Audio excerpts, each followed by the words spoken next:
بسم اللہ الرحمن الرحیم وبہ نستعین والصلاة والسلام علی سیدنا محمد شمس الہدایۃ والیقین وعلی آلہ وصحبہ اجمعین اما بعد۔ ہمارے مخدوم اور بزرگ حضرت مولانا فضل الرحیم مجددی صاحب، general secretary All India Muslim Personal Law Board, اور حضرات علماء کرام، ائمہ اعظام، سماجی کارکنان، مجھے حضرت مولانا فضل الرحیم صاحب مجددی دامت برکاتہم سے یہ خبر ملی کہ آپ سب حضرات یونیفارم سول کوڈ کے سلسلے میں سر جوڑ کر بیٹھ رہے ہیں۔ یہ میری سعادت ہے کہ آپ حضرات سے کچھ عرض کرنے کا موقع مل رہا ہے۔ میرے بھائیوں، یونیفارم سول کوڈ ملک کے بھی خلاف ہے اور ملت کے بھی خلاف ہے۔ ہمارا یہ ملک مختلف مذاہب اور تہذیبوں کی پر چلنے والے لوگوں کا ملک ہے۔ یہاں الگ الگ ریت رواج ہیں، الگ الگ کسٹمز ہیں اور مختلف مذاہب ہیں، ان کے اپنے طور طریقے ہیں۔ دستور ہند نے آزادی دی ہے کہ سب اپنے طور طریقے کے مطابق زندگی گزاریں، اور دستور میں یہ بات اس لیے رکھی گئی ہے تاکہ ملک ایک رہے، ملک جڑا رہے، ملک متحد رہے، سالمیت اور اتحاد کے راستے پر آگے بڑھے۔ افسوس کی بات ہے کہ اپنے اقتدار کی کرسی کو قائم رکھنے کے لیے اور ملک کے اصل ایشوز سے نگاہ ہٹانے کے لیے یہ کوشش کی جا رہی ہے کہ یونیفارم سول کوڈ لایا جائے۔ ایک شوشہ ملک میں چھوڑا گیا، ایک فتنہ کھڑا کیا گیا کہ یونیفارم سول کوڈ ضروری ہے۔ یونیفارم سول کوڈ کا مطلب سب کے لیے ایک جیسے آئلی قانون، نکاح کا قانون، طلاق کا قانون، وراثت کا قانون، وصیت کا قانون، ہبہ کا قانون، خلا کا قانون، سب ایک طرح کا ہو۔ ہمارا یہ کہنا ہے کہ ملک کو ایک جیسے قانون کی ضرورت نہیں ہے، ملک کو امن کی ضرورت ہے، انصاف کی ضرورت ہے، ملک کو قانون کی بالادستی کی ضرورت ہے، ملک کو ہر علاقے میں امن و امان کی ضرورت ہے۔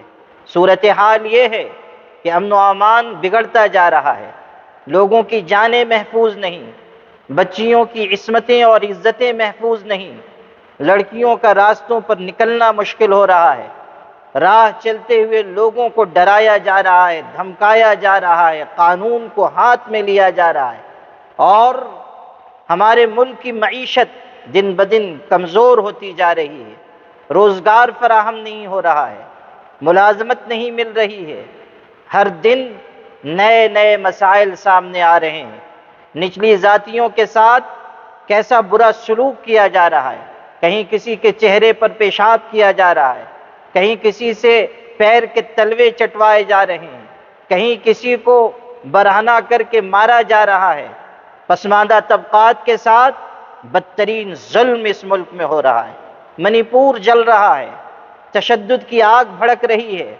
یہ سب ایسے مسائل ہیں جن پر توجہ دینے کی ضرورت ہے، لیکن افسوس کہ ان مسائل پر توجہ دینے کے بجائے یونیفارم سول کوڈ کے اوپر بات کی جا رہی ہے، وکالت کی جا رہی ہے، اس کے حق میں دلائل فراہم کیے جا رہے ہیں۔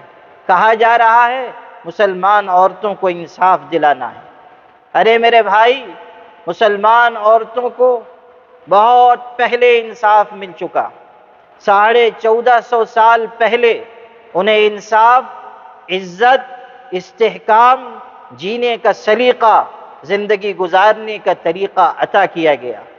انہیں اس بات کا پابند بنایا گیا کہ وہ اپنی عزت و عصمت کی حفاظت کے ساتھ اپنے حقوق حاصل کریں۔ اسلام نے جو حقوق دیے ہیں وہ اور کون دے سکتا ہے؟ جو عزت اسلام میں عورتوں کی ہے کون فراہم کر سکتا ہے؟ کس نے یہ اعلان کیا کہ جنت ماں کے قدموں کے نیچے ہے؟ کس نے یہ اعلان کیا کہ بیٹی اللہ کی رحمت ہے، جو بیٹی کی پرورش کرے گا، اچھی جگہ نکاح کرائے گا، جنت میں جائے گا۔ کس دین نے یہ تعلیم دی کہ عورتوں کا وراثت میں حصہ ہے؟ کس نے یہ بتایا کہ بیوی کا حق شوہر پر اسی طرح ہے جس طرح شوہر کا حق بیوی پر ہے؟ وَلَهُنَّ مِثْلُ الَّذِي عَلَيْهِنَّ بِالْمَعْرُوفِ کس کا اعلان ہے؟ میرے بھائیوں، خواتین کے نام پر یہ بات کی جا رہی ہے کہ یونیفارم سول کوڈ لایا جائے، عورتوں کو حق دلایا جائے۔ اور عجیب بات یہ بھی ہے، عیسائیوں نے آواز لگائی تو چلو عیسائیوں کو الگ کر دو، قبائلی لوگوں نے آواز لگائی تو چلو قبائلی لوگوں کو مستثنیٰ کر دو، ٹرائبلز کو مستثنیٰ کر دو۔ آپ یونیفارم سول کوڈ لا رہے ہیں، کس کے لیے لا رہے ہیں؟ جب سب کے لیے ایک قانون کی آپ بات کر رہے ہیں، ان کو مستثنیٰ، ان کو مستثنیٰ، ان کو مستثنیٰ، پھر آپ کس کو رکھنا چاہتے ہیں؟ یہ آپ کی نیت پر سوالیہ نشان ہے۔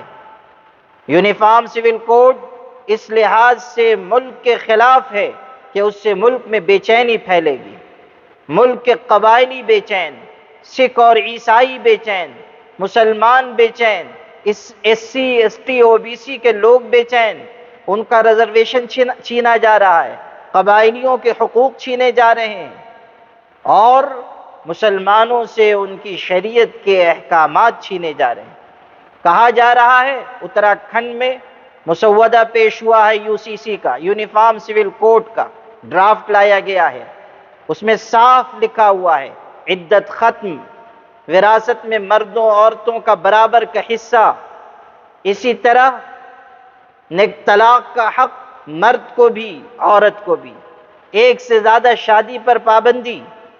عجب تماشا ہے کہ لیو ان ریلیشن شپ کی اجازت دی جا رہی ہے اتراکھنڈ کے اس یونیفارم سول کوڈ کے مسودے میں، یعنی مرد عورت ناجائز طریقے پر ساتھ رہیں، بغیر نکاح اور شادی کے ساتھ رہیں، ان لیگل طریقے پر رہیں، اس پر کوئی اعتراض نہیں، اس کی قانونی گنجائش نکالی جا رہی ہے۔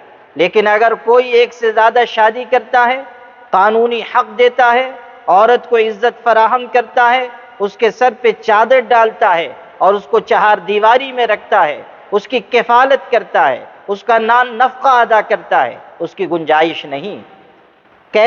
کیسی بے وقوفی کی بات کی جا رہی ہے کہ ایک طرف آپ عورتوں کی بے عزتی کا راستہ اختیار کر رہے ہیں، ان کو ان کے قانونی حق سے محروم کر رہے ہیں، اور دوسری طرف آپ عورتوں کے حقوق کا نعرہ لگا رہے ہیں، عورتوں کے تحفظ کا نعرہ لگا رہے ہیں۔ تو میرے بھائیوں، یونیفارم سول کوڈ مسلمانوں کے بھی خلاف، ملت کے بھی خلاف، ملک کے بھی خلاف۔ اسی لیے آل انڈیا مسلم پرسنل لا بورڈ نے آواز لگائی ہے کہ ہم سب پوری طاقت کے ساتھ اس بات کا اعلان کریں کہ ہم یونیفارم سول کوڈ کے خلاف تھے، ہیں اور رہیں گے انشاءاللہ۔ ہمیں اس ملک میں شریعت کی حفاظت کے ساتھ جینا ہے۔ 30 کروڑ کی یہ ملت اپنے دین کے ساتھ، ایمان کے ساتھ، یقین کے ساتھ سر اٹھا کر جینا چاہتی ہے۔ ہم اس ملک میں 2 نمبر کے شہری نہیں ہیں، دوسرے درجے کے شہری نہیں ہیں کہ ہم سے مذہبی آزادی چھین لی جائے۔ ہم اس بات کا اعلان کر چکے کہ ہم نے اس ملک کو اپنے لیے پسند کیا ہے تاکہ ہم اللہ کے دین پر عمل کرتے ہوئے، ملک کے دستور کو مانتے ہوئے امن اور سکون کے ساتھ رہیں۔ مسلمان کبھی تشدد کی بات نہیں کرتا، لاقانونیت کی بات نہیں کرتا، امن و امان کو خراب کرنے کی بات نہیں کرتا، دہشت گردی کسی اور کا وتیرہ ہو تو ہو، مسلمانوں کا طریقہ نہیں ہے۔ آپ دیکھیں کہ جو لوگ ملک کے راز بیچتے ہوئے پکڑے جا رہے ہیں وہ کس طبقے سے تعلق رکھنے والے ہیں، جو لوگ ٹھگ رہے ہیں لوگوں کو کس طبقے سے تعلق رکھنے والے ہیں۔ مسلمان تو اس ملک کے قانون کے احترام کے ساتھ جی رہا ہے، دستور کی دہائیاں دے رہا ہے۔ اس لیے یونیفارم سول کوڈ کسی بھی قیمت پر ہمیں منظور نہیں ہے۔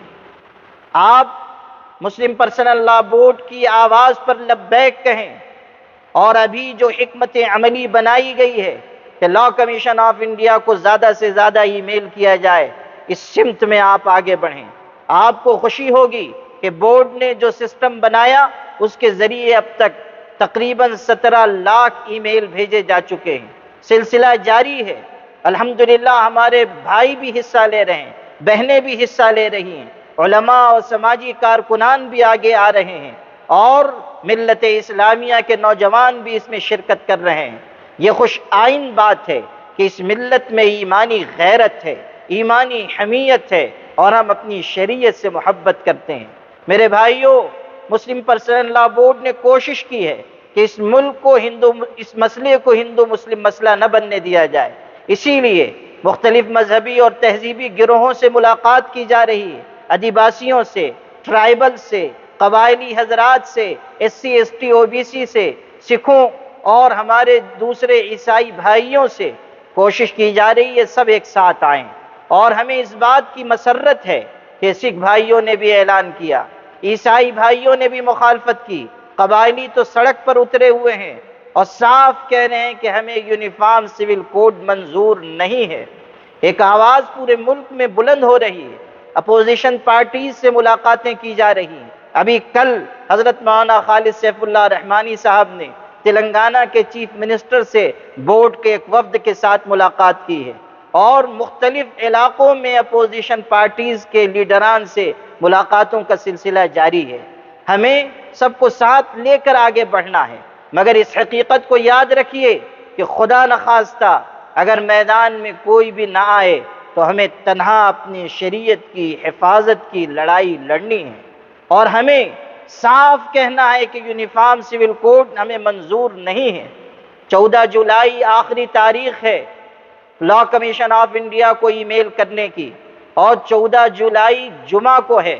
ہمیں اس جمعہ کو بھی استعمال کرنا چاہیے۔ جمعہ کے دن ہر مسجد میں اسی عنوان پر تقریر ہو اور اعلان ہو کہ ہر مصلی ای میل کرے، ہر نمازی ای میل کرے، اور چند نوجوان کھڑے ہو جائیں نماز کے بعد، ای میل کا طریقہ سمجھائیں، کیو آر کوڈ کو اسکین کرنے کا طریقہ سمجھائیں، مسلمان بھائیوں کو ترغیب دیں کہ وہ اس کام کو زیادہ سے زیادہ انجام دیں۔ یاد رکھیے وقت کم ہے، مہلت کم ہے، اور ہمیں اسی وقت کو استعمال کرنا ہے، بھرپور طریقے سے استعمال کرنا ہے۔ اگر آپ جتنے لوگ جمع ہیں آپ عزم کر لیں، اپنے اندر آپ ایک ولولہ اور جذبہ پیدا کریں، تو کچھ مشکل نہیں ہے کہ چند دنوں میں آپ کئی لاکھ ای میل بھیجوا دیں۔ کیو آر کوڈ اور لنک کی پرچی ہر گھر تک پہنچائیے، مستورات اور بہنوں تک بھی پہنچائیے، انہیں بھی ترغیب دیجیے۔ یاد رکھیے احساس عمل بہت بڑی چیز ہے۔ کسی کا شعر ہے، احساس عمل کی چنگاری جس دل میں فروزاں ہوتی ہے، اس لب کا تبسم ہیرا ہے، اس آنکھ کا آنسو موتی ہے۔ جب آپ احساس عمل کے ساتھ آگے بڑھیں گے کوئی آپ کا راستہ نہیں روک سکتا۔ اور یاد رکھیے طاقتیں اور قوتیں سب کمزور ہیں اللہ کی طاقت کے آگے۔ اگر ہم حسن نیت کے ساتھ، حسن عمل کے ساتھ آگے بڑھیں گے اللہ کی نصرت آئے گی۔ ان تنصروا اللہ ینصرکم ویثبت اقدامکم، اگر تم اللہ کے دین کے مددگار بنو گے اللہ تمہاری مدد کرے گا، تمہارے قدموں کو جما دے گا۔ اللہ نے ہمیں جو شریعت دی ہے وہ بڑی خوبصورت ہے، اس میں عدل ہے، اعتدال ہے، توازن ہے، حقوق ہیں، سب کی رعایت ہے، اور ہر پہلو کا احاطہ ہے۔ ہمارے آقا نے فرمایا تھا ترکتکم علی البیضاء لیلھا کنہارھا لا یزیغ عنہا بعدی الا ہالک، میں تم کو ایک ایسی صاف ستھری شریعت پر چھوڑ کر جا رہا ہوں جس کی رات بھی اس کے دن کی طرح ہے، اس سے وہی شخص الگ ہٹے گا جو ہلاک ہونے والا ہے۔ ہم اگر دنیا اور آخرت کی کامیابی چاہتے ہیں، اگر ہم اس آسمان کے نیچے اس زمین کے اوپر عزت اور عافیت کے ساتھ جینا چاہتے ہیں تو ہمیں پورے خلوص کے ساتھ آگے بڑھ کر اللہ کی شریعت پر عمل کو یقینی بنانا چاہیے، اور شریعت کے خلاف جو باتیں ہو رہی ہیں اس کا ہمیں پوری ہمت کے ساتھ مقابلہ کرنا چاہیے۔ یہ حالات زیادہ دیر تک رہنے والے نہیں ہیں۔ جو لوگ برا چاہ رہے ہیں زمین ان کے قدموں کے نیچے سے بھی کھسک رہی ہے، اور وقت آئے گا کہ جب اللہ کی نصرت کے ذریعے ہمیں کامیابی، سرخروئی، عزت اور عافیت نصیب ہوگی۔ کسی کہنے والے نے کہا تھا نور کی یہ ایک کرن ظلمات پہ بھاری ہوگی، رات تمہاری ہے تو کیا صبح ہماری ہوگی۔ میں مبارکباد پیش کرتا ہوں حضرت مولانا فضل الرحیم مجددی صاحب کو کہ وہ دن رات محنت کر رہے ہیں اور بورڈ کے کارواں کو قدم بقدم آگے بڑھا رہے ہیں۔ اللہ تعالی ہم سب کا حامی و ناصر ہو۔ والسلام علیکم ورحمۃ اللہ وبرکاتہ۔